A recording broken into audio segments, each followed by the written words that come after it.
गुरु की आज्ञा कहानी। बहुत पुरानी बात है। एक आश्रम हुआ करता था जिसमें एक गुरु अपने शिष्यों के साथ रहा करते थे।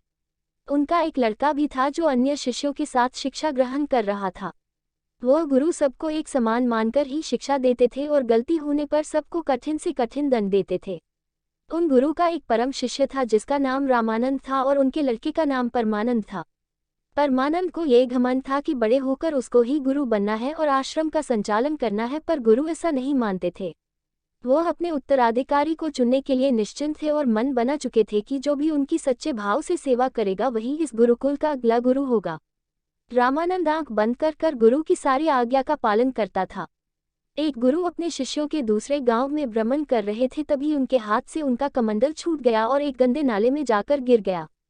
गुरु ने देखा सारे शिष्य इधर उधर भटक रहे हैं, कोई उस नाली में जाकर कमंडल नहीं निकाल रहा है। इतने में रामानंद उस नाली में गया और कमंडल को खोजने लगा। कुछ देर के बाद उसको कमंडल मिल गया। गुरु रामानंद की इस बात से बहुत खुश हुए और इस घटना से सभी को यह विश्वास हो गया कि रामानंद की सबसे ज्यादा गुरु की आज्ञा का पालन करता है और उनकी हर जरूरत को समझता है।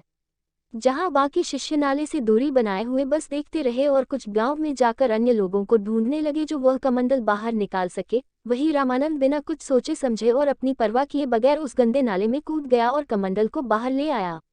सबको यह विश्वास हो गया कि रामानंद ही उनका सबसे प्रिय शिष्य बन गया है और परमानंद को इस बात से घृणा होने लगी।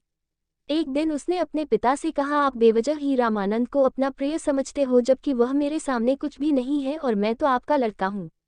गुरु ने मुस्कुराते हुए कहा, मैं इस प्रश्न का उत्तर तुम्हें समय आने पर दूंगा, और वहां से चले गए। देखते ही देखते ठंड का मौसम आ गया और चारों तरफ बहुत कड़ाके की ठंड पड़ गई।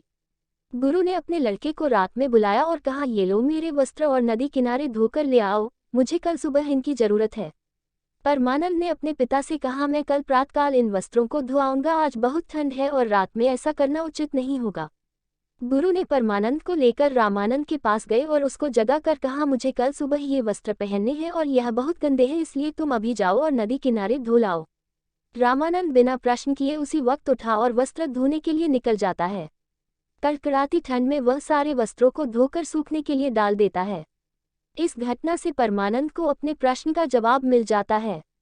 सुबह गुरु इस घटना का जिक्र करते हुए सभी शिष्यों को बताते हैं कि रामानंद सबसे अलग है।